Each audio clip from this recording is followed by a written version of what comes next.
ओम शांति। 27 नवंबर 2025 की ईश्वरीय महावाक्य। पहले सुनते हैं मुरली की मुख्य पॉइंट्स। इस समय तुम ही बच्चे बेहद के बाप को जानते हो। तुमने ही सृष्टि के आदि मध्य अंत का राज समझा है। तुम बच्चे मेरे पास पढ़ने आते हो। जो भी बच्चे बनते हैं, फिर 2 दिन का बच्चा हो या पुराना हो, परंतु एम ऑब्जेक्ट एक है। कोई को भी घाटा नहीं हो सकता। जैसे साधु संत सिर्फ शास्त्र सुनाकर भी रोजी कमा लेते हैं, वैसे ही बाबा की यह पढ़ाई हमें 21 जन्मों की राजधानी देती है। फिर बाबा ने कहा, यह तो गीता है। गीता का भी युग आता है ना, सिर्फ भूल गए हैं। यह है 5वां युग। जब यह निश्चय अंदर गहराई से बैठ जाएगा तो जीवन में कोई भी घुटका नहीं आएगा। आज दुनिया तमो प्रधान, दुखों से भरी और असुरक्षित है। अभी तुम विषय के सागर से क्षीर सागर में जाते हो। यह है बेहद की बात।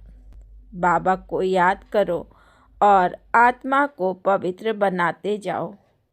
यह ज्ञान दुनिया में कोई नहीं जानता। कौन स्वर्ग बनाता है, यह सिर्फ तुम ब्राह्मण बच्चों की बुद्धि में है। तुम बच्चों को पढ़ाई का नशा और अनुशासन होना चाहिए। एक दिन भी पढ़ाई ना करना, लेट आना, यह भी टीचर की इंसल्ट करना हुई ना। अपने कैरेक्टर और गॉडली स्टूडेंट वाले लाइफ का पूरा ध्यान रखो। होपलेस में भी होप पैदा करने वाले तुम बच्चे हो। जहाँ सब निराश हो, वहाँ तुम एक रोशनी की किरण बनो। हमको तो अब बाप को याद कर अपनी आत्मा को पवित्र बनाना है। हम ही सतो प्रधान थे, सुखी थे। अभी तमो प्रधान बने हैं तो दुखी हैं, फिर सतो प्रधान बनना है। अब सुनते हैं महावाक्य को विस्तार से।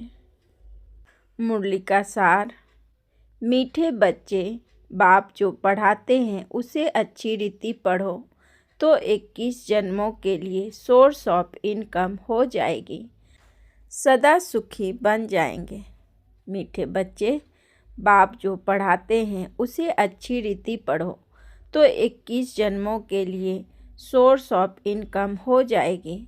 सदा सुखी बन जाएंगे। प्रश्न, तुम बच्चों के अतीन्द्रिय सुख का गायन क्यों है? उत्तर, क्योंकि तुम बच्चे ही इस समय बाप को जानते हो। तुम ही बाप द्वारा सृष्टि के आदि मध्य अंत को जाना है। तुम अभी संगम पर बेहद में खड़े हो। जानते हो, अभी हम खारी चैनल से अमृत के मीठे चैनल में जा रहे हैं। हमें स्वयं भगवान पढ़ा रहे हैं। ऐसी खुशी ब्राह्मणों को ही रहती है, इसलिए अतीन्द्रिय सुख तुम्हारा ही गाया हुआ है। ओम शांति। रूहानी बेहद का बाप रूहानी बेहद के बच्चों प्रति समझा रहे हैं, यानी अपनी मत दे रहे हैं। यह तो जरूर समझते हो कि हम जीव आत्माएं हैं, परंतु निश्चय तो अपने को आत्मा करना है ना। यह कोई हम नया स्कूल नहीं पढ़ते हैं। हर 5000 वर्ष के बाद पढ़ते आते हैं। बाबा पूछते हैं ना, आगे कभी पढ़ने आए हो? तो सब कहते हैं हम हर 5000 वर्ष बाद पुरुषोत्तम संगम युगे बाबा के पास आते हैं। यह तो याद होगा ना कि यह भी भूल जाते हो। स्टूडेंट को स्कूल तो जरूर याद आएगा ना। एम ऑब्जेक्ट तो एक ही है। जो भी बच्चे बनते हैं, फिर 2 दिन का बच्चा हो या पुराना हो, परंतु एम ऑब्जेक्ट एक है। कोई को भी घाटा नहीं हो सकता। पढ़ाई में इनकम है, वह भी ग्रंथ बैठ पढ़ कर सुनाते हैं तो कमाई होती है। झट शरीर निर्वाह निकल आएगा। साधु बना एक दो शास्त्र बैठ सुनाया, इनकम हो जाएगी। अभी यह सब सोर्स ऑफ इनकम है, हर एक बात में इनकम चाहिए ना। पैसे हैं तो कहाँ भी घूम आओ। तुम बच्चे जानते हो बाबा हमको बहुत अच्छी पढ़ाई पढ़ाते हैं, जिससे 21 जन्मों की इनकम मिलती है। यह इनकम ऐसी है जो हम सदा सुखी बन जाएंगे, कभी बीमार नहीं होंगे, सदा अमर रहेंगे। यह निश्चय करना होता है। ऐसे ऐसे निश्चय रखने से तुमको उल्लास आएगा, नहीं तो कोई ना कोई बात में घुटका आता रहेगा। अंदर में सिमरन करना चाहिए। हम बेहद के बाप से पढ़ रहे हैं। भगवान उवाच, यह तो गीता है। गीता का युग भी आता है ना, सिर्फ भूल गए हैं। यह है 5वां युग। यह संगम बहुत छोटा है, वास्तव में चौथा भी नहीं कहेंगे, परसेंटेज लगा सकते हैं। सो भी आगे चल बाप बतलाते रहेंगे। कुछ तो बाप के बतलाने की भी नूद है ना। तुम सभी आत्माओं में पाठ भी नुदा है, जो रिपीट हो रही है। तुम जो सीखते हो वह भी रिपीटेशन है ना। रिपीटेशन के राज का तुम बच्चों को मालूम हुआ है। कदम कदम पर पाठ बदलता जा रहा है, एक सेकंड भी ना मिले दूसरे से। जो मिसल टिक टिक चलती रहती है, टिक हुई, सेकंड पास हुआ। अभी तुम बेहद में खड़े हो, दूसरा कोई भी मनुष्य मात्र बेहद में नहीं खड़ा है। कोई को भी बेहद की अर्थ, आदि मध्य अंत की नॉलेज नहीं है। अभी तुमको फ्यूचर का भी मालूम है। हम नई दुनिया में जा रहे हैं। यह है संगम युग, जिसको क्रॉस करना है। खारी चैनल है ना, यह है मीठे अमृत की चैनल, वह है विष की। अभी तुम विष के सागर से क्षीर सागर में जाते हो। यह है बेहद की बात। दुनिया में इन बातों का कुछ भी पता नहीं है, नई बात है ना, यह भी तुम जानते हो। भगवान किसको कहा जाता है, वह क्या पार्ट बजाते हैं, टॉपिक में भी बताते हो। आओ तो परम पिता परमात्मा की बायोग्राफी तुमको समझाएं। यूँ तो बच्चे बाप की बायोग्राफी सुनाते हैं, कॉमन है। यह तो फिर बापों का बाप है ना। तुम्हारे में भी नंबरवार पुरुषार्थ अनुसार जानते हैं। अब तुमको यथार्थ रीति बाप का परिचय देना है। तुमको भी बाप ने दिया है, तब तो समझाते हो। और तो कोई बेहद के बाप को जान ना सके। तुम भी संगम पर ही जानते हो। मनुष्य मात्र, देवता हो व शूद्र हो, पुण्य आत्मा हो, पाप आत्मा हो, कोई भी नहीं जानते। सिर्फ तुम ब्राह्मण जो संगम युग पर हो, तुम ही जान रहे हो। तो तुम बच्चों को कितना खुशी होनी चाहिए। तब तो गायन भी है। अतीन्द्रिय सुख पूछना हो तो गोप गोपियों से पूछो। बाबा बाप भी है, टीचर सदगुरु भी है। सुप्रीम अक्षर तो जरूर डालना है। कभी कभी बच्चे भूल जाते हैं। यह सब बातें बच्चों की बुद्धि में रहनी चाहिए। शिव बाबा की महिमा में यह अक्षर जरूर डालने हैं, सिवाय तुम्हारे और तो कोई जानते ही नहीं। तुम समझा सकते हो तो गोया तुम्हारी विजय हुई ना। तुम जानते हो बेहद का बाप सर्व का शिक्षक, सर्व का सद्गति दाता है, बेहद का सुख, बेहद का ज्ञान देने वाला है। फिर भी ऐसे बाप को भूल जाते हो। माया कितनी समर्थ है। ईश्वर को तो समर्थ कहते हैं, परंतु माया भी कम नहीं है। तुम बच्चे अभी एक्यूरेट जानते हो। इनका तो नाम ही रखा है रावण। राम राज्य और रावण राज्य, इस पर ही एक्यूरेट समझाना चाहिए। राम राज्य है तो जरूर रावण राज्य भी है। सदैव राम राज्य तो हो ना सके। राम राज्य श्री कृष्ण का राज्य कौन स्थापन करते हैं, यह बेहद का बाप बैठ समझाते हैं। तुमको भारत खंड की बहुत महिमा करनी चाहिए। भारत सचखंड था, कितनी महिमा थी। बनाने वाला बाप ही है। तुम्हारा बाप के साथ कितना लब है।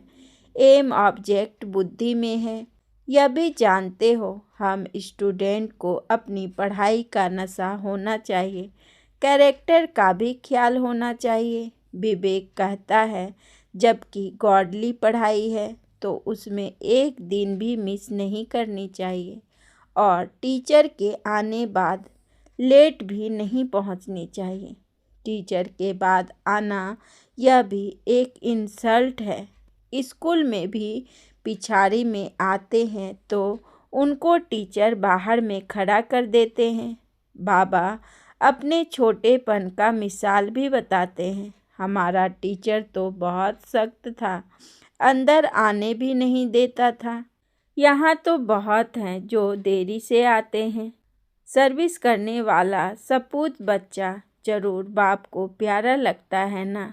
अभी तुम समझते हो, आदि सनातन देवी देवता धर्म तो यह था ना। इनका धर्म कब स्थापन हुआ, जरा भी किसकी बुद्धि में नहीं। तुम्हारी बुद्धि से भी घड़ी घड़ी खिसक जाता है। तुम अभी देवी देवता बनने के लिए पुरुषार्थ कर रहे हो। कौन पढ़ा रहे हैं? खुद परम पिता परमात्मा। तुम समझते हो हमारा यह ब्राह्मण कुल है, डिनास्टी नहीं होती है। यह है सर्वोत्तम ब्राह्मण कुल।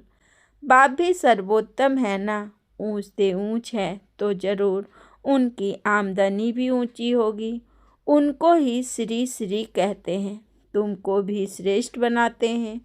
तुम बच्चे ही जानते हो कि हमको श्रेष्ठ बनाने वाला कौन है, और कुछ भी नहीं समझते। तुम कहेंगे हमारा बाप बाप भी है, टीचर भी है, सद्गुरु भी है, पढ़ा रहे हैं। हम आत्माएं हैं। हम आत्माओं को बाप ने स्मृति दिलाई है। तुम हमारी संतान हो। ब्रदर्सहुड है ना। बाप को याद भी करते हैं, समझते हैं वह निराकारी बाप है, तो जरूर आत्मा को भी निराकार ही कहेंगे। आत्मा ही एक शरीर छोड़ दूसरा लेती है, फिर पाठ बजाती है। मनुष्य फिर आत्मा के बदले अपने को शरीर समझ लेते हैं। मैं आत्मा हूँ यह भूल जाते हैं। मैं कभी भूलता नहीं हूँ। तुम आत्माएं सभी हो शालिग्राम। मैं हूँ परम पिता माना परम आत्मा। उनके ऊपर कोई दूसरा नाम नहीं है। उस परम आत्मा का नाम है शिव।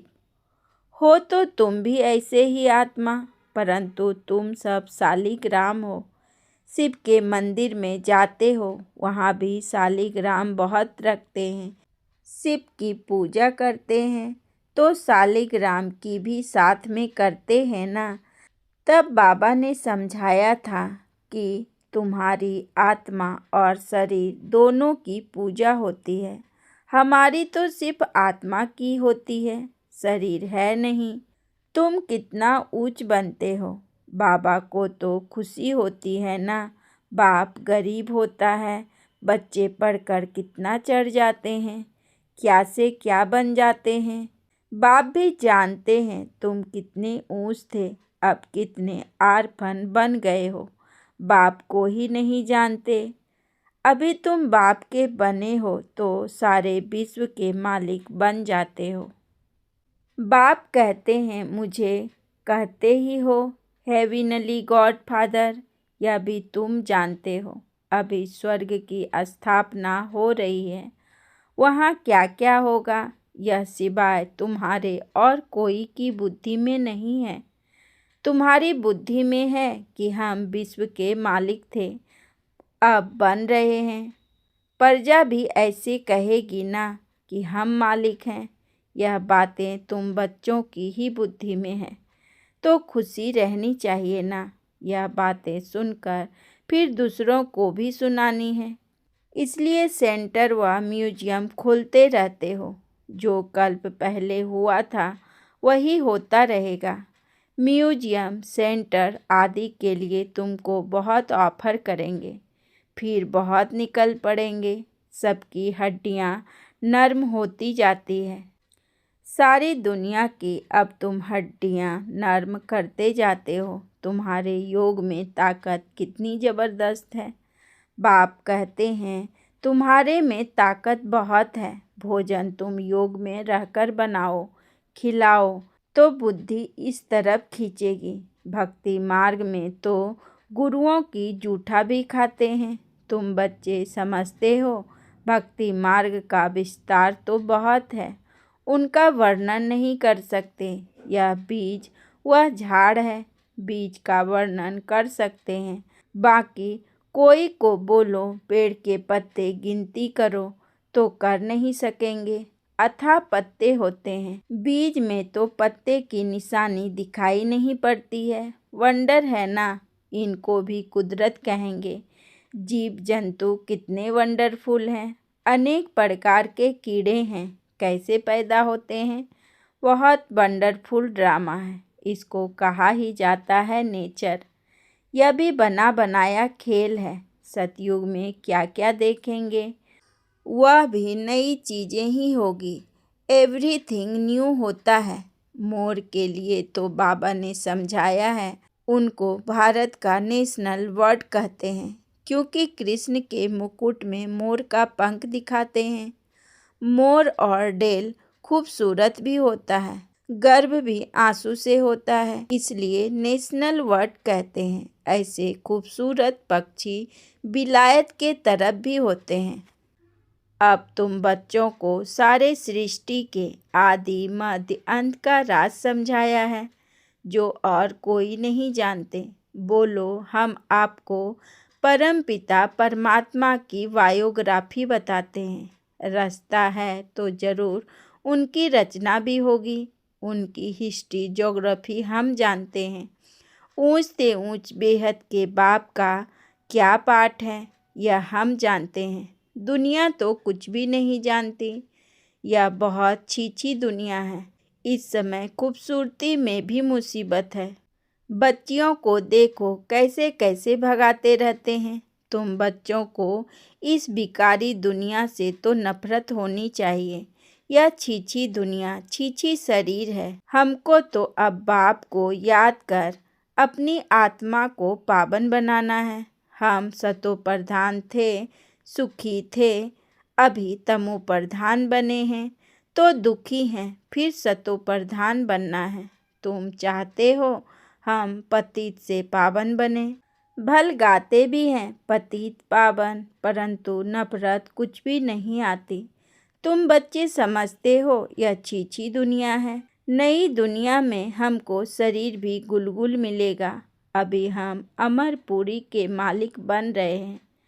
तुम बच्चों को सदैव खुश हर्षित मुख रहना चाहिए। तुम बहुत स्वीट चिल्ड्रन हो।